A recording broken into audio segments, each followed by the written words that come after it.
அடுத்த 50 ஆண்டுகளுக்கு தமிழ்நாட்டை எப்படி கொண்டு செல்ல போகிறோம்? இதுவரைக்கும் கொடைச்சல பத்தாரா? பர்னிச்சர் மேல கை வச்ச முதல் டெட் பாடி நீதான்டா அப்படின்ற விஷயங்கள் அடங்கி இருக்கக்கூடிய அந்த விஷன் டாக்குமெண்ட் தான் திமுகவுடைய சூப்பர் ஸ்டார் தேர்தல் அறிக்கை வெளியிட்டிருப்பவர் ராக் ஸ்டார் சிஎம். கை கொடுக்குற அளவுக்கு அப்படி என்ன உள்ள வச்சிருப்பான் கிழமை. 2029 ஆந்திரா தேர்தலுக்கு தயாராகக்கூடிய எம்.கே. ஸ்டாலின். இல்ல புரியல.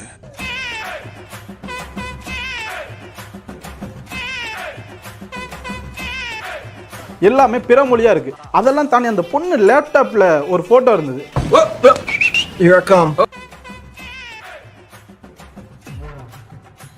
அதுல இந்த லொல்லு சுபால மனோகர் ஒருத்தர் இருப்பார்ல, அவரு போட்டோ மாதிரி இருக்கு.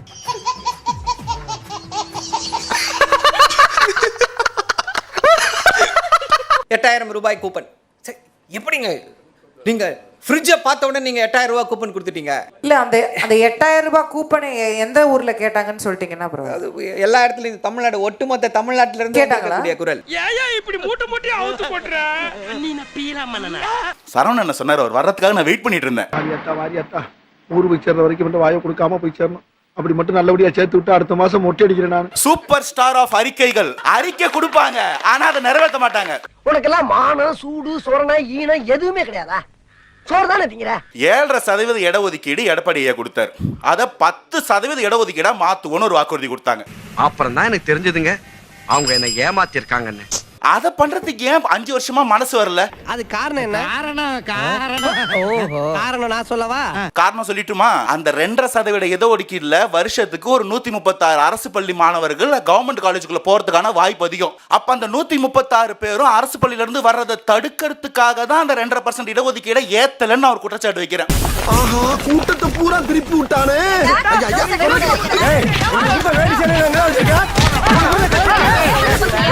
இப்போ பிரச்சனை யார்கிட்ட? பேபியா? நான் தான் அன்னைக்கே உன்னை இங்க வரக்கூடாதுன்னு சொன்னல. எதுக்கு வந்தேன்? இப்போ ஒன்னு சொல்லியிருக்காரு உதயநிதி, அடுத்த முறை ஆட்சிக்கு வந்து நிச்சயமா மீண்டும் நம்முடைய அரசு அமைஞ்ச பிறகு நான் திருப்பி எனக்கு இந்த போர்ட்போலியோ கொடுத்தாங்கன்னா, விளையாட்டுத்துறை அமைச்சராக பொறுப்பு வந்துச்சுன்னா, நான் போடுற முதல் கையெழுத்து எல்லா ஹாஸ்டல்ஸுக்கும் ஏசி வசதி பண்ணி கொடுப்பதற்கான கையெழுத்தாக நிச்சயமாக. ஐயா 5 வருஷம் என்னையா பண்ணிட்டு இருந்தீங்க? நீங்க தானே ஸ்போர்ட்ஸ் மினிஸ்டர். ஐயோ மகனே, அத பத்தி யோசிக்கவே இல்லையே. என்ன பண்ணிட்டு இருந்தாருன்னா, மாற்றுத்திறனாளி ஒருத்தர் மேட்ச் ஆடாம கப்பு வாங்கி வந்தாரு. அதுவும் 2 கப்பு. அந்த கப்பை ஷோகேஸ் வாங்கி வச்சு அதுக்கு வேலை கொடுக்கலாம் பார்த்தாரு. கொடுமையே, மேட்ச் நடந்தது பாகிஸ்தானு, அவருக்கு பாஸ்போர்ட்டே இல்ல, அவரு மேட்சே ஆடல. எப்படி உங்கள் கனவுகளை சொல்லுங்கள் அப்படின்னு மக்கள் கிட்ட போய் விரிவான ஒரு தேர்தல் அறிக்கையை ப்ரிப்பேர் பண்ணி கொடுத்திருக்காங்க. ஒரு ஜோக் ஒன்று வரும் ஒரு படத்துல. கடவுள் ஒருத்தர் டக்குன்னு நிப்பாரு, பக்தா உனக்கு என்ன வர வேணும் கேள். இந்த பக்தன் கேட்பான், எனக்கு என்ன வர வேணும்னே தெரியலையே, நீ நயா சாமி அப்படின்னுவான்.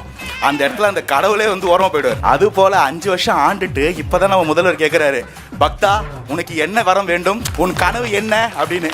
ஆனாலும் ரொம்பவும் கிருத்திரம் பிடிச்ச அலையறீங்கடா அந்த ஊர்ல. 5 ஆண்டுகள்ல ஏதாவது ஒரு குற்ற வழக்குல இவர் இந்த கட்சியை சார்ந்தவர், இவர் அதிகாரம் படைத்தவர் அப்படின்னு சொல்லி தமிழ்நாடு போலீசார் ஏதாவது ஒரு குற்ற வழக்குல யாரையாவது தப்பிக்க விட்டுருக்கிறார்கள்? அண்ணா யூனிவர்சிட்டி இஷ்யூ எல்லாம் கேக்குறாங்களே, அண்ணா அதுல எல்லாம் திமுக சம்பந்தப்படலையா? கிருஷ்ணகிரி கேஸ்ல திமுக சம்பந்தப்படலையா? போதையை பத்தி பேசுறாங்க. பிரசாத்னு ஒருத்தர், அவர் என்னவா இருக்காரு? அதிமுக ஐடி விங்ல முக்கியமா இருக்காரு. என்ன வச்சிருந்தாரு அவரு? கஞ்சாலாம் இல்லங்க, அதை விட பெரிய போதை பொருள் கோகைன். சார், ஜாஃபர் சாதிக்கு நீங்க தானே வச்சிருந்தீங்கன்னு கேக்குறாங்க. ஜாஃபர் சாதிக்கு நீங்க தானே வச்சிருந்தீங்க.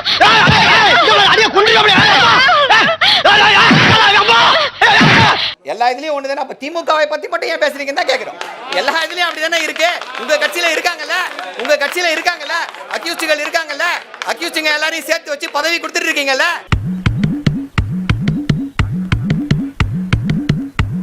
தமிழ்நாட்டு மக்கள் தெளிவாக இருக்கிறார்கள்.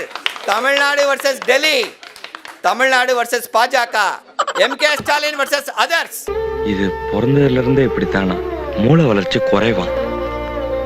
நீட்டை ஒழிப்போன்னு சொல்லி அதற்கான முயற்சி எடுத்த திமுக மீது தவறா, நீட்டுக்கு விலக்க கொடுக்காத பாஜக மீது தவறா? பாஜக ஆட்சி இருக்குன்னு தெரிஞ்சுதானே வாக்குறுதி கொடுத்தீங்க. சினிமா கேட்போம், கேவலப்பா கேட்போம். இல்லங்க, நானும் இல்ல சார், விளையாட்டுக்கு தான் நானும் சொல்றேன். பட் ஆனா அந்த ₹8000 கூப்பன்லயே உங்களுக்கு ஒரு சாய்ஸ் இருக்குல்ல, ஒரு ஃபிளெக்சிபிலிட்டி இருக்குல்ல. எடப்பாடி ஐயா அவர்கள் ஃப்ரிட்ஜ்னு சொல்லிட்டாராம். ஃப்ரிட்ஜ் என்ன? ஏசி கூட வாங்கிக்கங்க. எதுல? 8000 ரூபாயில. என்ன சிரிப்பு ராஸ்கல், என்ன சின்ன பிள்ளைத்தனமா இருக்கு. ஐயா 2021ல ஒரு 505 வாக்குறுதிங்க கொடுத்தாங்க. அந்த 505 வாக்குறுதியில 80% மேல நிறைவேற்றிட்டோம் அப்படின்னு சொல்லிக்கிறாங்க. குறைஞ்சபட்ச நேர்மையாவது திமுக கிட்ட இருந்தது. 505 வாக்குறுதிகள் கொடுத்திருக்கோம், அதுல 404 நாங்க நிறைவேற்றிருக்கோம். நான் வந்து ஒரே ஒரு டவுட் தான் உங்கள்கிட்ட கேட்கணும். சூப்பர்ண்ணே சூப்பர்ண்ணே, கேளுங்க. சோறு திங்க வேற என்ன கேக்குறா? நீட்டுக்கு சொன்னீங்கல்ல, நாங்க வந்து முதல் கையெழுத்திலேயே எழுத்துருவோம் சொன்னீங்களா? உங்களுடைய முதல் வாக்குறுதி அதானே? அந்த ஜெராக்ஸ் காப்பில பாருங்க, முதல் வாக்குறுதி அதானே?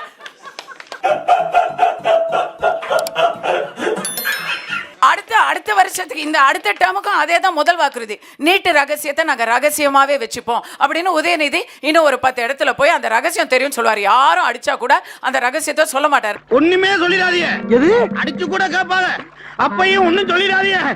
எதடா சொல்ல வேணாங்கிற? எதையுமே சொல்லிடாதீங்க, ரகசியமா வச்சுக்கோங்க. நீட்டுக்கு வந்து திமுக வந்து வாக்குறுதி கொடுத்து ஏமாத்திருச்சு.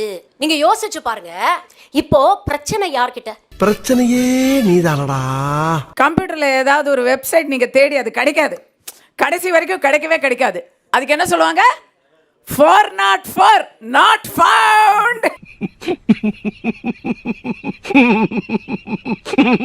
திமுகவுடைய தேர்தல் அறிக்கை அப்படிங்கிறது பராசக்தி படம் மாதிரி. கிளாஸுக்கும் பிடிக்கும், மாசுக்கும் பிடிக்கும். அதுதான் திமுகவுடைய தேர்தல் அறிக்கை. அக்காக்கு கோட் பண்ண நல்ல படம் ஒண்ணு கிடைக்கலையா? சிவகார்த்திகனோட பராசக்தி தான் கிடைச்சதா? காலத்துக்கும் நின்னு பேசும் கிளாசிக் பிலிம் அது. அறிஞர் அண்ணா காலத்துல இருந்த பராசக்தி ஓடிடுச்சு. இப்ப ஐயா ஸ்டாலின் காலத்துல இருக்க பராசக்தி ஓடாது, 2 நாள் கூட ஓடாது.